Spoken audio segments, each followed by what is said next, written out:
सत्तार भी है, गफ्फार भी है, जब्बार भी है। यानी जमाल जलाल करने वाला, सख्ती करने वाला और पर्दा पोशी भी करने वाला।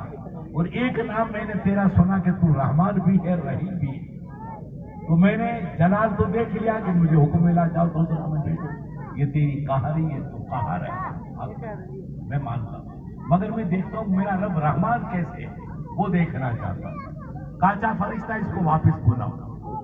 अब इसका कहा कि इसकी तलाश करो, कोई और भी नेकी है तो ये कुदरत के तसव्वुर में एक बंदा पड़ेगा, एक पर्चा देगा, मौला एक नेकी मेरे पास इसके लिए।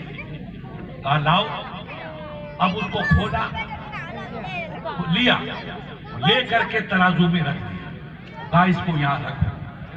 अब तराजू में रखे, अब तराजू को तोलो। अब तराजू को तोला तो गुनाह का पलड़ा हल्का हो गया और नेकी वाला पलड़ा भारी हो गया, बहुत वजनी हो गया। तो रब ने कहा, फरिश्तों ने कहा मौला इसकी नेकियां बढ़ गई और गुनाह इसके घट गई। अब ये दोज़ख का नहीं जन्नत का हकदार है। कहा फरिश्तों इसको जन्नत में लेके जाओ। क्या उसका कर्म है? तो कहेगा मौला जन्नत को मुझे गवारा है, मगर ये इस पर्चे में क्या खजाना था जो मेरी किस्मत बदल गई। मैं तो गुनाहों का पुतला हूं। इतना सा पुर्जा फरिश्ते ने दिया, उसको डाला तो भारी हो गया पलड़ा, सब गुनाह वाला पलड़ा मेरा हल्का हो गया। अब फरिश्तों उठा के देखो। अब उस पुर्जे को लिया और उसको देखा तो उस पे लिखा हुआ था ला इलाहा इल्लल्लाह मुहम्मद रसूलुल्लाह। कहा तूने कभी कलमा पढ़ा था? क्या मौला पढ़ा था। ये उसी की बरकत, सब गुनाह धुल गए और कलमे की बरकत से तेरा पलड़ा भारी हो गया।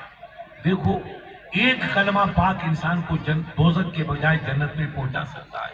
आप उम्र भर कलमा पढ़ेंगे ला इलाहा इल्लल्लाह, ला इलाहा इल्लल्लाह, ला इलाहा इल्लल्लाह, तो क्या खुदा कर्म नहीं करेगा? इस्लाम ने कहा कि तुम कब्रिस्तान जाओ, अल्लाह तुम्हारे सरपंच को दोबारा सरपंच बनाए। हमारे लोगों की गलतियां, उसका खमियाजा तुम भुगत रहे हो। और भी अगर मूंछों पे बाव दोगे तो और तकलीफ होगी। इन मूंछों को आग लगाओ, अपने भाई की कदर करना सीखो। उस गरीब ने मुझे मौलाना ने कहा साहब उसने कब्रिस्तान को चमन बना दिया। मैं अली सर मुझे ले गया इधर, ये रास्ता अभी ठीक नहीं है, अब इसलिए तो मैंने कहा चलो यार कब्रिस्तान के लोग को 10 मिनट फातिहा पढ़ ले, अपने बुजुर्ग हैं। अब रुके साहब तो मेरी रूह खुश हो गई। अदब ये पानी का टांका है, ये कमरा है, ये जनाजे की नमाज है, ये दीवार है, ये फाटक है। अरे मैंने कहा डेरा सर का कब्रिस्तान है कि कश्मीर का बाग है? ये किसने क्या किया? सरपंच ने क्या? तो मैंने कहा इसे सरपंच को तो सर पे बिठाना चाहिए और तुम उसको जूतों का हार पहना रहे हो। इस कौम की उम्र तो देखो ये क्या है, जो इतना नेक काम करे उसके साथ ऐसा सुलूक। उन्होंने तुम्हारे बाप की खिदमत की, दादे की।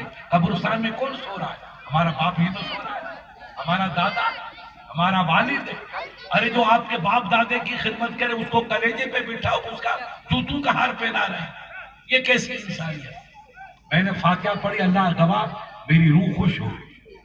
मैंने कहा यार मैं इन लोगों को जो भी इधर गड़बड़ करते हैं उनको मुझे बता देना, मैं समझाऊंगा कि ये अगर करोगे तो मिट जाओगे। ये तो यूपी से चल करके हवा मोदी की इधर भी आ जाएगी तो ठीक है, गरीब नवाज का सदका है या किसी फकीर की दुआ है या ताज हुसैन जैसे अल्लाह के नेक वलियों का नजर करम है कि हमारी गाड़ी चल रही है, अभी फंसी नहीं है, नहीं तो पता नहीं कब तूफान आ जाए।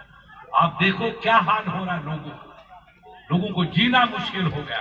और आप अल्लाह की मेहरबानी से खुश हो। क्यों खुश हो? कि किसी बुजुर्ग की आपको दुआ है। अब चाहे अजमेर वाले ख्वाजा पाक की दुआ हो या ख्वाजा के किसी गुलाम की दुआ हो, मगर काम ये दुआ का है। इसलिए हम इन हकीकतों को समझें। अब हमारे लड़ने का जमाना नहीं है, बर्बाद हो जाएगा। कफन भी नहीं पहले। गुजरात में तुम जाते हो, गुजरात एक मेरा दोस्त था जिसकी करोड़ों की होटल थी, उसको 2003 में ऐसा मारा कि उसकी आज तक कब्र का भी पता नहीं। कहा तो ऐसा तुम क्यों जा रहे हो, क्यों उनके चल रहे हो? कल क्या होगा ये हमें आपको पता नहीं, रब को पता। हवा किसका रुख इख्तियार करेगी रब जाने क्या होगा। इसलिए प्यारे मिल के रहो। अभी मेरे अजीज ने कहा कि इस्लाम कहता है जो तुमसे ज्यादती करे उसी से मोहब्बत करो। अरे भाई भाई से मोहब्बत तो सब करेगा, ये कमाल कौन सा हुआ? आपका ईमान है कि भाई से मोहब्बत करो, अपने अब्बा के कदम चूमो, इस्लाम ये कहता है कि भाई से मोहब्बत करना ये कमाल नहीं है, दुश्मन को सीने से लगाना ये कमाल की बात। जो आपसे दुश्मनी करे आप उससे